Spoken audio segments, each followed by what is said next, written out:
Pablo Menoni, nacido en Salto y residente en Montevideo, es ingeniero electricista egresado de la Facultad de Ingeniería de la Universidad de la República en el año 2000 y obtuvo una maestría en Ingeniería Eléctrica en 2018. Estamos en Harvard. Cuenta con más de 2 décadas de experiencia en el sector de las telecomunicaciones. ¿Cuál es el problema? Desempeñándose en distintos cargos de responsabilidad en Antel, donde fue gerente de innovación y gerente de investigación y desarrollo. En los últimos años ha gestionado proyectos de desarrollo e implementación de productos innovadores basados en la adquisición y gestión de datos, como Smart Metering, yo no lo digo en inglés, vehículos conectados, telemedicina y conectividad. Es magíster en Ingeniería Eléctrica por la Facultad de Ingeniería de la Universidad de la República. Su tesis de maestría se centró en espionaje y seguridad. En julio de 2021, la entonces intendenta de Montevideo, Carolina Cose, lo designó director de la División de Transporte de la Intendencia. En diciembre de 2024, fue designado ministro de Turismo por el gobierno de Yamandu Orsi. Hoy recibimos en Las Cosas en su Sitio a Pablo Menoni.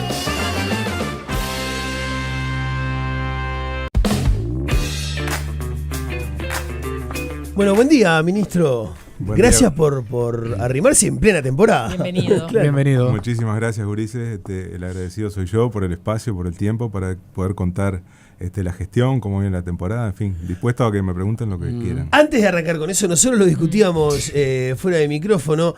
Tu vasta experiencia en otros ámbitos, ingeniero, obviamente la tecnología es uno de tus fuertes, hablabas de seguridad, ¿no? Espionaje, Internet de las cosas, análisis de datos. ¿Qué haces en el Ministerio de Turismo o cómo se cruza todo esto con la gestión en el Ministerio? Bueno, sumado al excelente resumen que ustedes hicieron ahí, yo debo agregarle que nosotros quienes pretendemos gestionar en el ámbito público, quienes pretendemos administrar dineros públicos, tenemos que tener alguna formación en habilidades blandas, ¿no? Y en ese sentido yo vengo particularmente de las ciencias duras. Y en ese sentido yo tengo algunos cursos de gestión de innovación, soy experto en innovación y también gestión de la calidad por la Politécnica de Madrid, y a su vez había arrancado una maestría en economía en la Universidad de la República, en la Facultad de Ciencias y Economía y Administración, que no pude terminar a partir de que tomé el cargo de director de transporte. Eso, para poder hacer esa maestría, tuve que nivelarme, tuve que hacer algunas materias de la licenciatura, microeconomía 1, 2, macroeconomía, econometría, y eso me permitió, entre otras cosas, sobre todo microeconomía y econometría, poder hacer un análisis de mercados. El turismo no deja de ser un mercado con sus demandas y sus ofertas, y a su vez debo decir que como director de transporte de la Intendencia de Montevideo, fuimos junto a la División de Turismo quienes elaboramos todo el regreso del bus turístico de Montevideo que podemos disfrutar. Tenemos 6 buses eléctricos, 100% eléctricos, una de las pocas ciudades que tiene todos los ómnibus turísticos eléctricos, así que ahí estoy. Claro, ahí se engancha, ¿no? Exacto. De alguna manera se engancha. ¿Y cómo lo aplicás en el Ministerio de Turismo? Bueno, primero nosotros gobernamos en base a evidencia, ¿no? Esa es parte de la formación que no les nombré y es la Escuela COSE.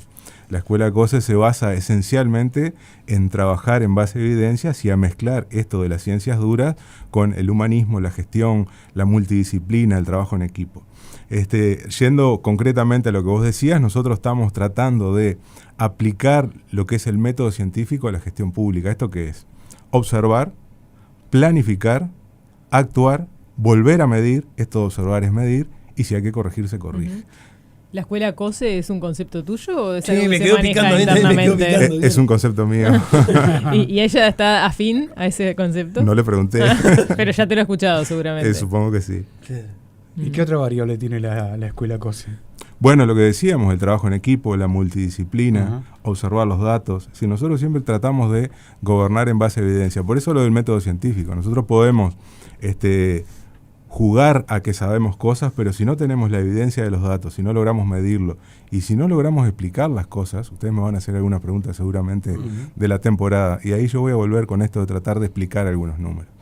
algunos los podemos explicar, otros no. Entonces, esa obsesión por tratar de aplicar el método científico es la esencia de la escuela COSE que decía recién. Antes tengo otra pregunta sobre un método científico que a diario manejamos acá, que es el pronóstico del tiempo.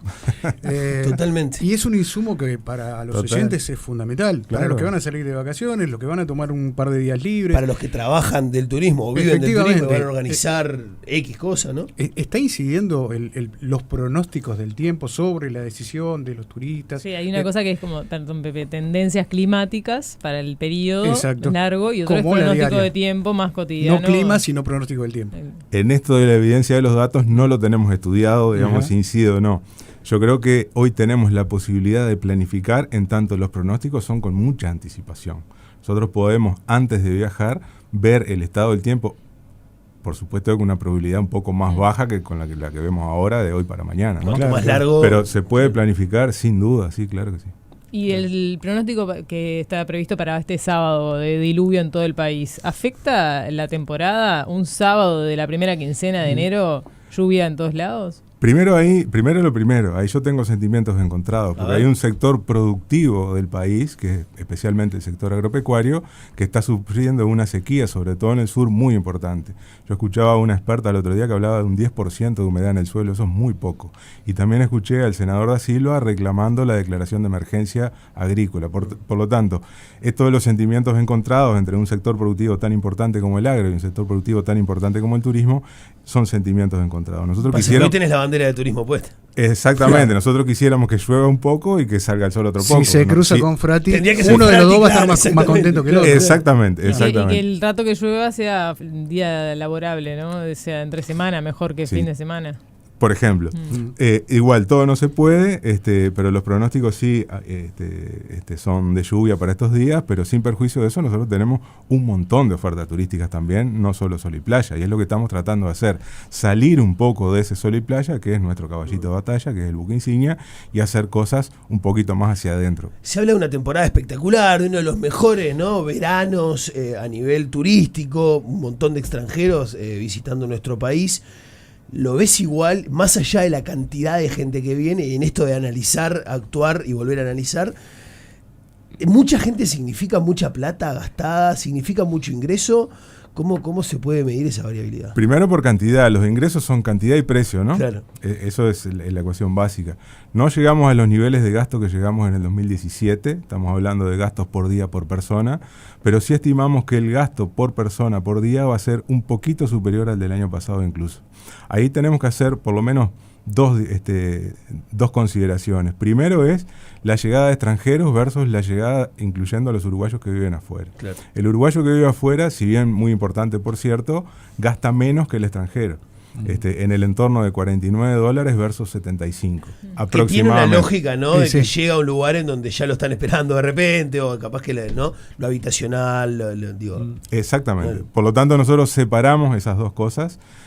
Cerrado el año, y después la otra digresión es, nosotros estudiamos cerrado los años, por ejemplo, cerrado ahora el 31 de diciembre de 2025, si bien no tenemos depurado todos los datos, podemos decir que desde el punto de vista de ingresos de extranjeros, tenemos que ver si contemplando a los uruguayos también, es el segundo mejor año de la historia, solo atrás del 2017. ¿Por qué 2017 fue tan bueno?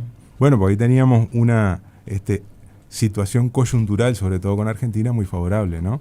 La llegada de turistas se explica esencialmente, sobre todo brasileños y argentinos, por dos cosas. Primero, la diferencia relativa de precios. Y eso está dado, entre otras cosas, por ejemplo, por el tipo de cambio. Y segundo, el crecimiento o el poder de compra en los países emisores. Ahí se mide o el Producto Bruto Interno, el crecimiento, o se mide, por ejemplo, el salario medido en dólares, salario promedio medido en dólares. En esa época era muy bueno, ahora también se han estabilizado y han crecido. Y otra consideración en el caso de los argentinos, no en el de los brasileños, es la segunda residencia, muy importante también al momento de decidir. Y termino con la explicación que le daba Daro recién. Y después tenemos la temporada, que da desde diciembre de un año hasta febrero inclusive del otro año. Por lo tanto, primero, cerrado el año 2025, si bien nosotros la semana que viene vamos a hacer el anuncio y el análisis más detallado de los datos, podemos decir que es el segundo mejor año de la historia. Veremos a finales de febrero, por aquello de los picos que tiene la primera quincena de enero y que baja un poco después en la segunda y sucesivos, cómo nos va al final de la temporada. Sin perjuicio de eso, nosotros metemos estas variables en los modelos matemáticos que tenemos y nos da una buena temporada. Pero de vuelta, esto hay que esperar un poco. No hay que vender la piel del oso antes de cazar. Y presencia de argentinos y de brasileños muy alta, también de otras nacionalidades, paraguayos, otros países que también estén destacando. Sí, sobre todo brasileños y argentinos, eso por supuesto. Acá hay varias consideraciones. Primero, nosotros no nos vamos a poder mudar, no le podemos poner rueditas al Uruguay y llevarlo para otro lado. Esto se da en la visita de los países vecinos, se da en todos lados. Nosotros, por ejemplo, nos miramos mucho en Portugal. Portugal tuvo un crecimiento del peso del turismo en el PBI del 6% a principios de los años 2000 al 12% ahora. Y Portugal tiene esencialmente, y en este orden, los principales países emisores son España, que está al lado, Inglaterra y Francia. Entonces nos pasa a todos los países que los principales visitantes son los vecinos. Sin perjuicio de eso, nosotros estamos apuntando, ¿sí? Chile, Paraguay, que vienen, que son muy fieles. Paraguay con un crecimiento importante del Producto Bruto Interno promedio en los últimos años. Estaba escuchando una noticia hoy que tiene grado inversor, o sea, la macroeconomía paraguaya está creciendo en forma sostenida. Colombia, lo mismo, estamos apuntando quizá un poco menos, pero a mediano plazo, República Dominicana, por los mismos motivos macroeconómicos. No tenemos conectividad aérea directa, ese es un problema. Pero sí, fundamentalmente brasileños y argentinos, como ha sido siempre, y nosotros, por aquello de los círculos concéntricos que hablaba el doctor Herrera hace muchos años, también en base a eso y la coyuntura, apostamos nuestras baterías al sur de Brasil, San Pablo incluido al sur, 50 millones de personas ahí, y Argentina un poco más al oeste, Córdoba y Rosario incluido, hacia el oeste donde vienen pocas personas. En base a esto que decís, ¿cómo se piensa la inversión en publicidad? ¿Qué es algo importante o es una parte importante? Mostrarle al mundo lo que es Uruguay, ¿no? Me decías, Argentina y Brasil son los que seguramente vengan y ya está medido de que van a venir. ¿Se apuntan ahí entonces las baterías para reforzar el entender que Uruguay es el destino, o se busca salir a otros mercados para captar diferentes? Mirá, las dos. Varias consideraciones. Primero, en tanto el presupuesto que nosotros tenemos para promoción es muy poco, cuando hacemos la decisión ya nos quedamos sin dinero. Para fuerte al medio, claro. Exactamente. Muy buena definición, eso mismo. Y después nosotros tenemos claro que hay una correlación positiva entre el gasto o inversión en publicidad y la llegada de turistas. No tenemos claro cuán positiva es. No podemos decirte, si vos invertís $1, vienen tantos. Claro. Eso es lo que hablábamos recién de econometría y de aplicar el método científico, por eso me había adelantado hoy. Nosotros estamos tratando de evaluar eso. No hay a nivel mundial, salvo un estudio en la Universidad de Valencia, donde estiman ellos que para el mercado español un crecimiento del 1% en el gasto en publicidad implica un 0,13% del incremento de turistas. O sea, es un número bastante razonable si tratamos de hacer alguna proyección acá en Uruguay. Nosotros vamos a aprovechar unos créditos no reembolsables que tenemos con la CAF para tratar de sacar no solo que tener la correlación positiva, sino el número lo más exacto posible para poder invertir, como decías tú, fuerte al medio o capaz un poquito para el costado. Para nuestros vecinos la conectividad no es un problema, ¿no? Tanto Brasil como Argentina, no digo que vengan caminando, pero vienen por múltiples medios de transporte, desde ómnibus, fluvial, aéreos. Ahora, ya un poquito más en el norte de Brasil ya se complica. En el resto también, usted hablaba de Colombia, por ejemplo, Chile, Perú, Dominicana, muchísimos países, México, pero también me llamó la atención, el otro día escuché que Gol creo que tiene una frecuencia de Fortaleza a Montevideo directo, ¿no? O sea que empiezan a haber como vías nuevas de conectividad, pues tenemos un destino maravilloso, un aeropuerto espectacular, pero muy pocos aviones llegando. Sí, varios aeropuertos espectaculares. Bueno, sí, algunos más chicos, otros más grandes. Claro, pero el más grande gana premios. Totalmente, por todos lados, ¿no? y el más grande tiene una capacidad para recibir 4 millones de pasajeros al año y el récord fue anual, lo anunciaron hace poco, el 2025 fue el año récord de llegada de pasajeros y fueron 2 millones y poquito. O sea, tenemos capacidad ociosa para recibir mucho más. El doble. Hay varias consideraciones, Pepe. Primero, nosotros en los 5 artículos que tiene el inciso 9, Ministerio de Turismo, en la ley de presupuesto, uno habla específicamente de cometer al Ministerio de Turismo para incentivar a las compañías aéreas en la llegada de más turistas extranjeros. ¿Esto qué es? Esto es, a partir de la llegada incremental de turistas por cada compañía respecto al año anterior, se va a hacer una devolución en efectivo. Una devolución en efectivo en partes iguales del Estado y el concesionario de los aeropuertos. Ahí nosotros no tenemos presupuesto, durante la ley de presupuesto no se le puso dinero a eso, se le va a poner en el correr de este año, por lo tanto ahí tenemos un incentivo a la conectividad. Eso de nosotros estar hablando tanto del incentivo a la conectividad como apuntar nuestras baterías al sur de Brasil y al oeste de Argentina, y hablando en términos muy coloquiales, salteños quizá, esto sacudió un poco el avispero. Entonces los vuelos que decías tú se complementan con tres vuelos estivales, tres rutas, desde San Pablo y Porto Alegre a Punta del Este y desde Córdoba hacia Punta del Este. Justamente los lugares donde nosotros estamos apuntando. Eso ya se generó más allá de ese artículo al que le falta presupuesto. Sí, el primer vuelo de San Pablo a Punta del Este lo inauguramos el 1 de diciembre. Y tener en cuenta también la conectividad aérea interna. Y esto es una política, aquello de la continuidad de las políticas públicas y estatales, fue una iniciativa que arrancó bajo la gestión de Tabaré Viera, donde se implementó la ruta Montevideo-Salto. Ahí eran 2 vuelos semanales. Nosotros cuando tomamos la gestión hicimos todos los trabajos para que la compañía incrementara en un vuelo más a Salto. Estaba viajando los martes y jueves, ahora viaja los domingos, lo que es muy conveniente desde el punto de vista turístico, vuelos que están completamente llenos, y además inauguramos la ruta Montevideo-Rivera.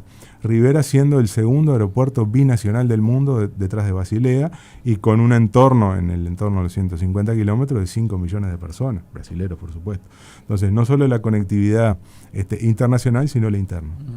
Que sin duda está mejorando, pero todavía es uno de los debes, ¿no? La conectividad. ¿Qué otros debes hay en relación al servicio turístico que brinda Uruguay?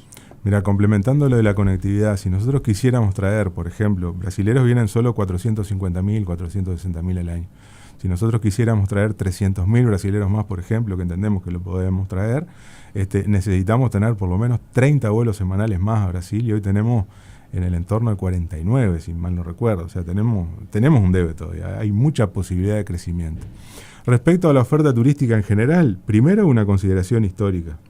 Nosotros en Uruguay somos el país que más turistas receptivos tiene per cápita en Sudamérica. Ese es un índice de 1, por cada turista extranjero que viene tenemos o más, incluso un poco superior. Y eso no se logra no se ha logrado sin, primero, el profesionalismo que tiene el sector privado, sobre todo.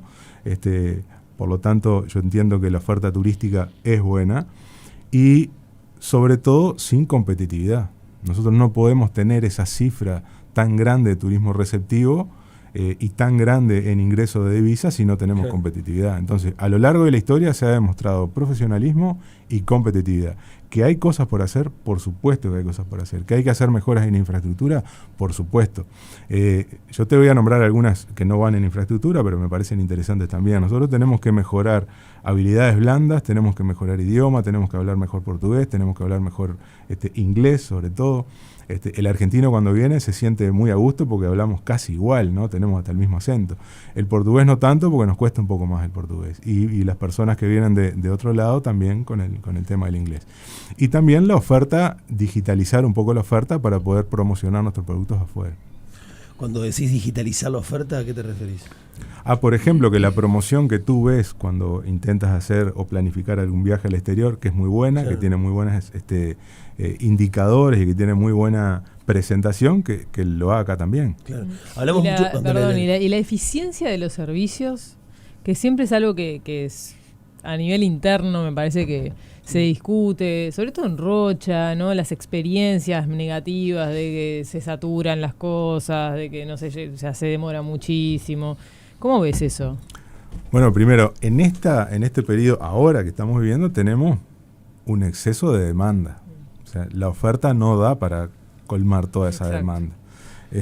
Vos te podés preparar, pero en algún momento te pasan por arriba en enero. Exacto, no podemos pretender la cerveza tener... no va a estar fría. El hielo, Bueno, no sé. En los lugares que me ha tocado ir estaba fría. Depende del lugar, claro.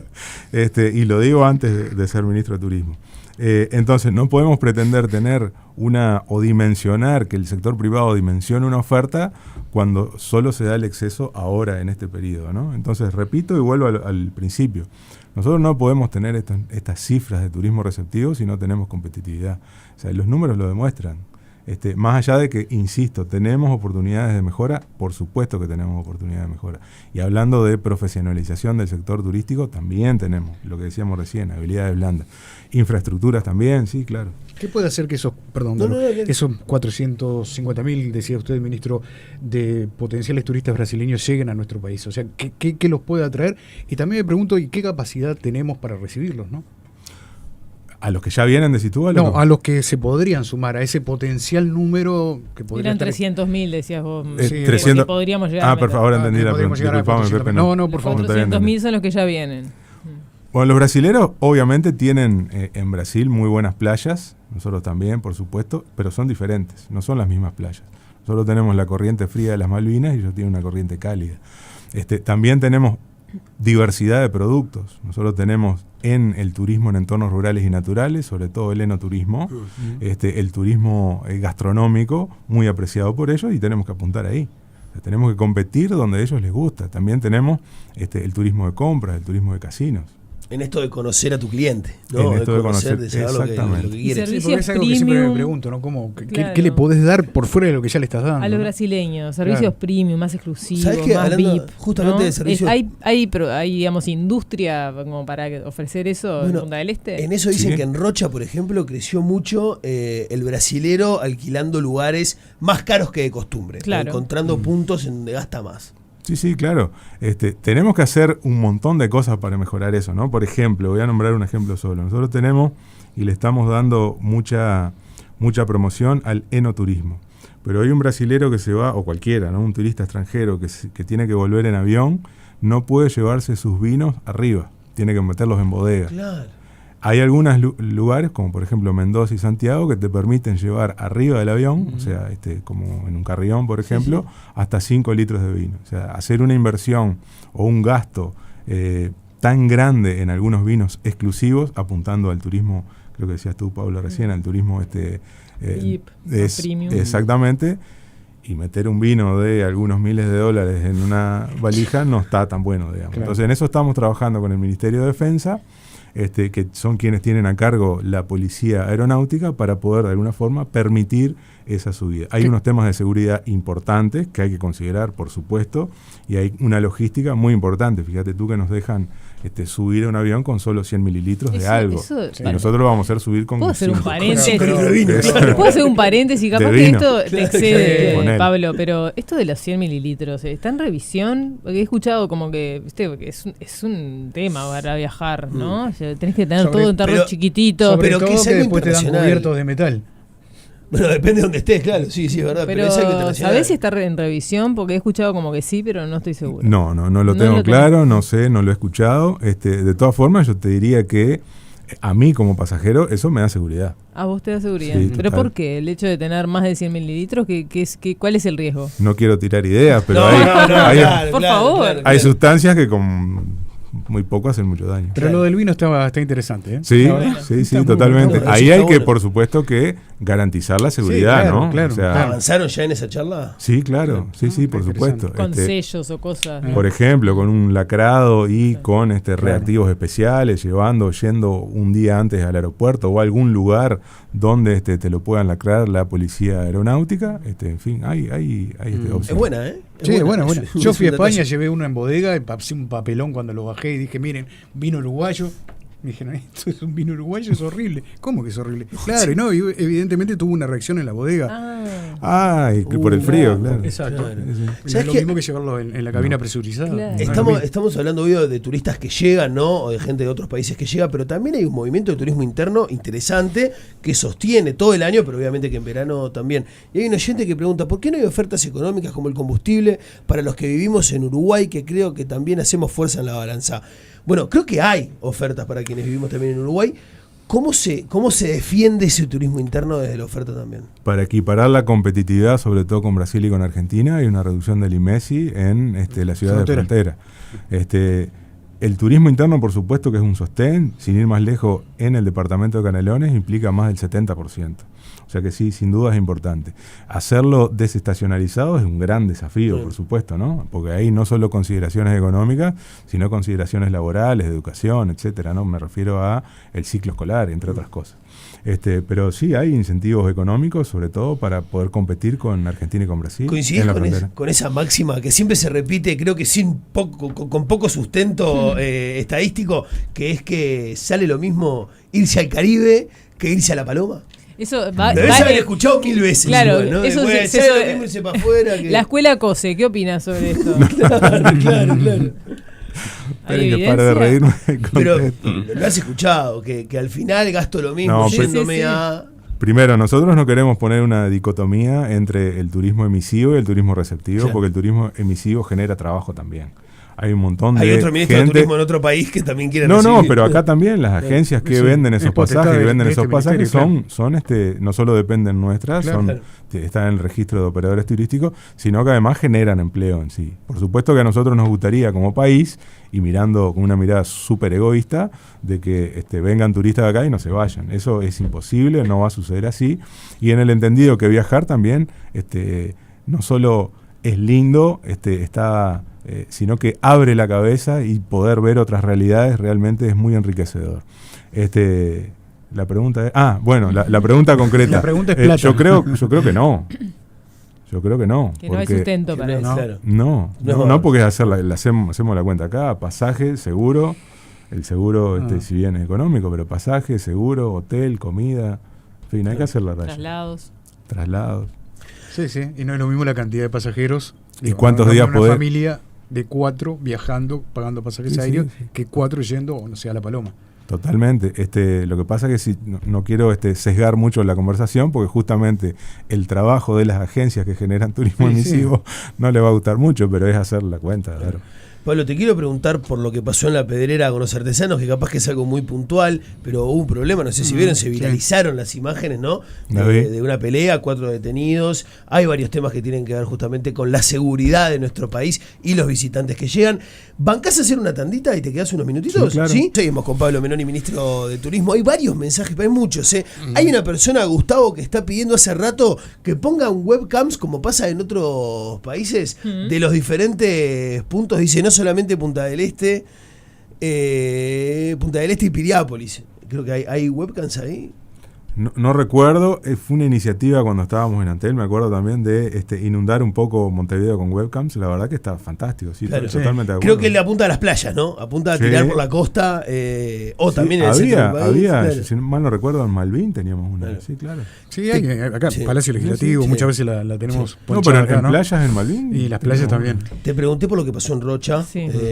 A ver, un tema que creo que todos lo vieron, por las dudas, por si no, en La Pedrera, varios artesanos, ¿no? Que fueron de alguna manera detenidos. De alguna manera no, fueron detenidos después de varios días de discusiones. La intendencia lo que dice es que hay una normativa que se tiene que cumplir, que tiene 4 años y que lo que obliga es que los artesanos estén en ciertos puntos que ya están de alguna manera delimitados, ¿no? Gratis, decía Alejo Pierres, el intendente. Pero lo cierto es que los videos que se vieron no fueron los de la norma, sino policías también reprimiendo. Se llevaron 4 detenidos.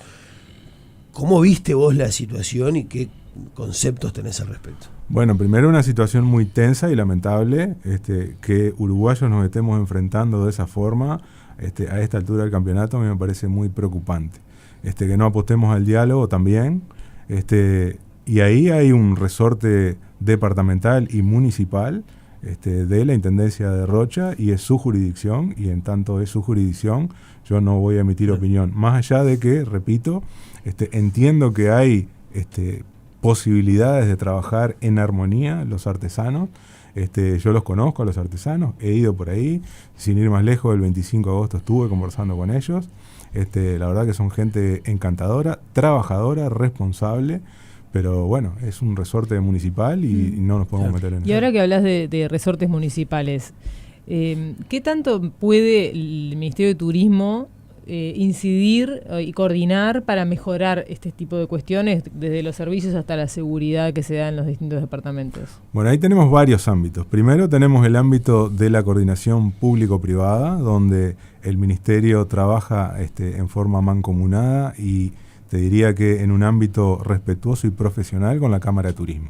Con la Cámara de Turismo venimos trabajando desde antes de asumir y tenemos ámbitos de estudios profesionales donde otras cosas estamos estudiando la incidencia de la exoneración del IVA en la llegada de turistas, por ejemplo, por nombrarte una. Y después la coordinación público-público. Y ahí tenemos un ámbito que se reúne bimensualmente o mensualmente, donde están todos los directores departamentales de turismo o las secretarías de turismo, en algunos lugares no tenemos dirección de turismo, en algunos departamentos me refiero, con el director nacional de turismo, y ahí se coordinan políticas. ¿Estos temas se hablan? Bueno, sí, por supuesto, claro. Y además una cosa que nosotros estamos intentando hacer es volver al territorio. ¿Qué es esto? Yo entiendo que el ministerio, la gestión anterior, hubo una retirada por diferentes razones, pero entre otras entiendo que presupuestales, que se retiró del territorio. Y nosotros estamos tratando de volver al territorio. ¿Por qué? Porque las necesidades que tiene el Uruguay a lo largo de todo su territorio es muy heterogénea. Nosotros no podemos tener una solución única para todo el Uruguay. ¿A qué te referís con que se retiró del territorio?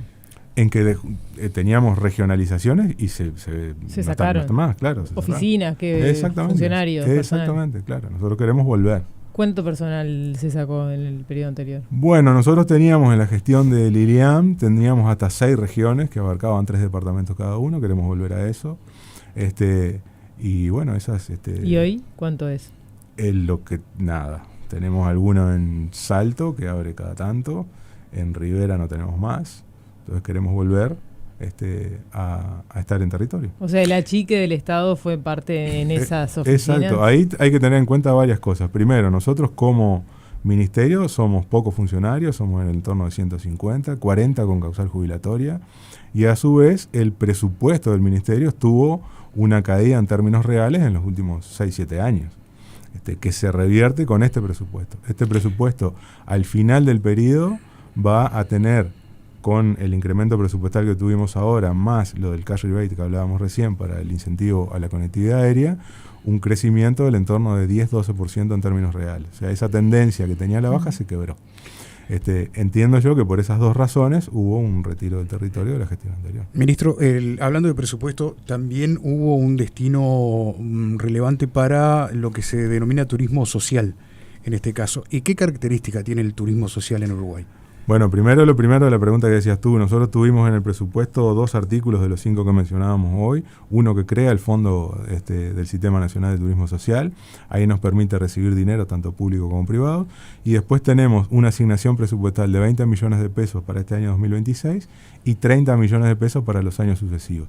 Eso esencialmente se va a invertir en subvenciones. ¿Por qué?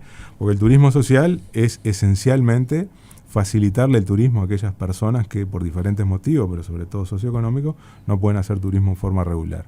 Acá estamos hablando no solo de, en tanto nosotros concebimos el turismo como un derecho humano, personas que ni siquiera han sido vistas como sujetos de derecho a hacer turismo. El Sistema Nacional de Turismo Social lo que trata es de hacer en forma más eficiente el encuentro de la oferta y la demanda de turismo social. Turismo social ha habido en todas las administraciones, incluso la administración anterior también. Se llamaba Turismo para Todos. Entendemos nosotros que es una buena iniciativa, pero menguada. Entonces lo que nosotros estamos haciendo es juntar todo en un sistema informático. Un sistema informático, ¿por qué? Porque tiene que ser escalable. No podemos gestionar a mano el turismo social. Y ahí se encuentra toda la oferta, tanto pública, privada, como de organizaciones sociales, como por ejemplo los gremios, y del otro lado toda la demanda. Esta demanda va a tener subvenciones progresivas de acuerdo a los ingresos. Habrá personas que reciban un 100% del subsidio para hacer turismo, otras menos, y así sucesivamente. ¿En qué vamos a basar eso? Bueno, tenemos que definir, y lo estamos haciendo, en cuánto va a ser la estadía promedio, cuál va a ser el transporte promedio, la gastronomía, pues esas personas tienen que comer, y también experiencia, porque no lo podemos llevar y dejarlos ahí. Claro. ¿Y los destinos? Todo el país. Todo el país. Pablo, te quiero cambiar de tema y quiero hablar todo el que se quiera subir ahí del lado de la oferta, claro, se sube. Bien. Quiero hablar de estafas, porque es algo que viene pasando cada vez más seguido, viene en aumento. Creo que la Cámara Inmobiliaria la semana pasada emitió un comunicado preocupado porque hay un montón de gente que básicamente, lo hablábamos, lo hicimos un informe también, ¿no? Te estafan con la foto de una casa, haciéndote creer que son los dueños de la casa. Vos llegás con tus nenes de malla y hay 4 gordos jugando al truco en la puerta y te dicen, maestro, yo alquilé hasta el 15, esta casa no es tuya. Y eso va creciendo y va creciendo cada vez más. Hay un boom de las estafas, sobre todo en el alquiler en redes. ¿Cómo se puede atacar eso cuando es muy difícil atrapar a quien estafa? Es una decepción, o sea, para uruguayos o para extranjeros que se suben a un avión y llegan acá y se encuentran con esto. ¿Se tiene en el radar cómo se estudia, cómo se trabaja y sobre todo cómo se pelea contra eso? Primero con educación e información. Hay un trabajo muy bueno que está llevando a cabo el comisario Zenone del Ministerio del Interior, que recomiendo visitar sus posteos, entre otras cosas, pero hay una unidad especializada a cargo de Zenone en el Ministerio del Interior que está llevando a cabo esto. Esencialmente educación y comunicación. No tenemos cómo vacunarnos de eso. El ingenio realmente es monstruoso y asombra. Las recomendaciones básicas: no poner datos personales ni contraseñas en ninguna página, no dar contraseñas por teléfono, no alquilar por marketplace o lugares donde entrar a las páginas que son más confiables. Yo no quiero nombrar ninguna, pero hay realmente lugares para alquilar en todo el mundo que son muy confiables y respetables. Mirar la dirección en la barra de herramientas, que sea esa. No abrir links que lleguen por correo, porque esos correos tienen la misma estética que las páginas, y vamos quién sabe a dónde, ¿no? Entonces, estar atento cuando vayamos a poner o a pagar o a poner la tarjeta de crédito, el número de tarjeta de crédito, miremos 40 veces si la dirección es la correcta. Ministro, hablando pero de última, recomiendo lo que está haciendo el Ministerio del Interior. Realmente un trabajo muy bueno del comisario. De comunicación y prevención. Sí, exactamente. Sí. Con respecto al turismo emisivo, Argentina, con un decreto de necesidad de urgencia del gobierno de Javier Milei, comenzó a exigir un seguro médico para todos aquellos uruguayos que crucen a la República Argentina, así sea por un día, por ir a, no sé, de Salto a Concordia y volver en el día. Ustedes tienen noticia que se está implementando. ¿Esto de alguna manera complicó los viajes en materia de turismo emisivo hacia la República Argentina? ¿Qué novedades tienen sobre eso? Primero, el seguro médico es recomendado. Sí. Deberíamos tenerlo todo. Y en tanto nosotros somos responsables de vuelta a lo que hablábamos al principio, no tanto del turismo receptivo como el emisivo, recomendamos fervientemente tener un seguro de salud. Desde el punto de vista del costo, y si uno va a hacer un viaje, los seguros han bajado muchísimo. Yo no quiero de vuelta recomendar ninguno, pero por pocos días a esos destinos tenemos por muy poco dinero. 450 pesos más o menos. Exactamente, eso mismo. O sea, y la tranquilidad vale, la salud, nuestra salud vale muchísimo más que eso. Así que recomiendo hacer el seguro sin duda. Creo que una de las cosas perdón, dale. Nunca nos pasa nada. La pregunta de Pepe de si se está aplicando esa obligatoriedad, tengo entendido que no. No tenemos datos que hayan sido rechazados uruguayos que hayan entrado sin el seguro. Bueno, es un buen dato. Bueno. No, quería ir a el eslogan, que tanto se habló y que me imagino que fue una de las cosas que te sorprendió más, porque a veces uno gestiona un montón de cosas que no salen a la luz y termina tomando mucha más relevancia. Cosas que de repente quizás son una decisión diferente o algo que vos no planeabas que trascienda. Uruguay sorprende. Ya no es más Uruguay natural, sigue siendo Uruguay natural, se complementan. ¿Cómo es? No sé si se me van las manos acá, pero Uruguay Natural es una cosa y los claims de campaña son otra. Claro. Uruguay Natural es la marca país gestionada por Uruguay 21, por una gerencia especial de Uruguay 21. Nosotros como Ministerio de Turismo, si bien integramos el Consejo Directivo de Uruguay 21, junto a Relaciones Exteriores, Economía, OPP, Industria y Ganadería, Agricultura y Pesca, esta es la marca país. Y sobre la marca país ha habido un pedido del presidente de la República en el Día del Exportador de revisar la marca país. También hubo una expresión de Alejandro Sánchez de revisar esa marca país. Pero eso es una cosa y lo otro es nuestro claim de campaña. Claro. Estamos diferentes, estamos distanciados, a una distancia prudente. Pero ahora, que a veces para la gente es lo mismo. Claro. A eso voy, a que Uruguay sorprende o cualquier otra haga ruido acá, bueno, algo está queriendo decir. Claro. Nosotros vamos a evaluar, cuando digo nosotros, todo el Consejo Directivo de Uruguay 21, cómo impacta este nuevo claim de campaña y cómo nos desafía al cambio o no de la marca Uruguay País. Y las campañas son anuales. Uruguay Sorprende es este año. Sí, claro. Y el año pasado fue, ¿te acordás? El año pasado no me acuerdo. No me acuerdo. Para tener idea de qué tanto han impactado, ¿no? Porque si quedan en el imaginario... Claro. Bueno, sabés que no tanto entonces. Claro, no tanto. Si no podría ser un Uruguay Natural te sorprende. Bueno, no, medio largo, pero... Sí, quiero ir a otro tema. Uruguay te abraza fue una que hicimos nosotros. Me quedé. ¿Uruguay te abraza? Sí. No, creo ¿No que te llevaron? Creo que Uruguay sorprende está. Mejor Sí. el impacto, ¿no? Sí, sobre todo ustedes habrán visto y han participado en revisiones de turistas extranjeros, sobre todo los que vienen por primera vez, que es la palabra sorpresa, sorprendido, sorprende, es la palabra que más se repite. En base a eso fue que nosotros utilizamos el claim. No fue nuestra imaginación, sino fue una recomendación de la agencia de publicidad. Pablo, quiero hablar de accesibilidad. Vos estás en silla de ruedas, Sí. no naciste en silla de No. ruedas, tenías 28 años más o menos, ¿no? Por ahí. Cuando te descubren este problema en la médula que empieza a crecer y te ponen una silla de ruedas. Quiero preguntarte, más allá de cómo fue eso, que me imagino que fue muy duro, pero vos vivís también, ¿no?, el turismo desde otro lado, viendo esa accesibilidad o viendo esa no accesibilidad en muchos casos. ¿Somos un país accesible para el turista que está en silla de ruedas? Yo creo que no todo lo que yo quisiera y no todo lo que las personas que están en mi misma situación quisieran. ¿Que ha mejorado? Sí ha mejorado. Estamos lejos de otros países, sí, por supuesto. Estamos muy lejos, por supuesto, de la accesibilidad que tiene Estados Unidos, por ejemplo. Estados Unidos tiene una accesibilidad muy importante, sobre todo por la importancia que le dan ellos a sus veteranos de guerra, que generalmente llegan con discapacidades. Esa es una visión personal. Claro. ¿Que ha mejorado en los últimos años? Sí. Sin ir más lejos, estamos saliendo más a la calle, las personas con alguna dificultad física, pero tenemos un camino enorme por recorrer. Hay lugares que no vamos a poder acceder por un largo tiempo. Por ejemplo, nosotros tenemos mañana en San Javier la donación de 3 islas por parte de un privado, donde va a ir el presidente Yamandu Orsi. O sea, andar por ese pasto, subirme a las embarcaciones, ir a las islas, en estas condiciones yo Claro, no lo puedo hacer. Claro. Y sos el ministro de Turismo. No lo puedo hacer. Pero, Voy a estar muy bien representado, el ministerio va a estar muy bien representado porque va la subsecretaria y algunos asesores. Pero lo que nosotros tratamos de hacer es que el acceso a esas islas en el futuro sea accesible y lo va a ser. Las playas Una han condición. mejorado. Las playas han mejorado, no todas, por supuesto. Ahí la inversión en infraestructura es mínima, digamos. Pero tiene que tener mantenimiento. Eso, y el Claro. cuidado, y el cuidado posterior. Yo me acuerdo en la playa del Cerro hubo una inauguración impresionante, capaz que Sí. lo recordarás también, ¿no? ¿Cómo no? Un contenedor con anfibias para poder entrar al agua, con todo un camino. Creo que fueron 3 meses después, ahí yo estuve cubriéndolo para Telenoche, me llegó un ya no estaba mensaje más. que le robaron. Que rompieron el contenedor, lo abrieron, robaron las sillas. ¿Cómo? Digo, qué importante es esto segundo que vos decís. Todo bien con la inversión y obvio que está buenísimo, pero después también tiene que haber un mantenimiento y un cuidado, porque si no, sí.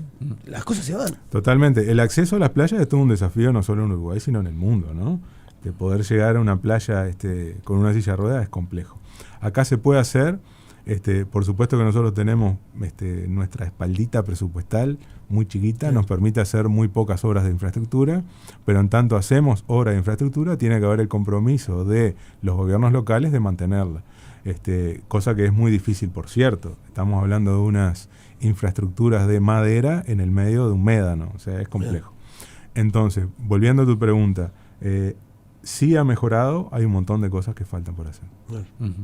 Está claro. Yo recomiendo, por ejemplo, cosas que he hecho, lugares que eran impensados, la cantera de Nueva Carrara en Pan de Azúcar, por ejemplo. Es increíble. Increíble, con un piso de vidrio que no tiene nada que envidiarle a algunos lugares internacionales que hemos podido conocer.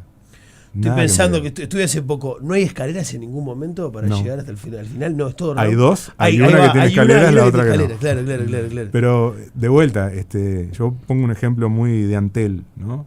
Yo no puedo pretender ser un torrero de Antel. Entonces capaz que no puedo llegar a otro lugar, pero sí a otros lugares. Claro. Está muy bien. Claro. Viste que la radio acá sí, ¿no? ¿Cómo? Que la radio acá sí es accesible. Sí, la radio sí. hay que cortar un poco la por favor. la planta de la entrada porque te lleva puesta. Mensaje para Te lleva Fernando. 10 de la mañana, 55 minutos. Ministro Pablo Menoni, gracias. Muchas gracias. Gracias a ustedes, Ulises. Y hablaremos cuando termine la temporada. temporada para ver la evaluación. Sí, claro, ¿no? por supuesto, obvio. Vamos Un placer.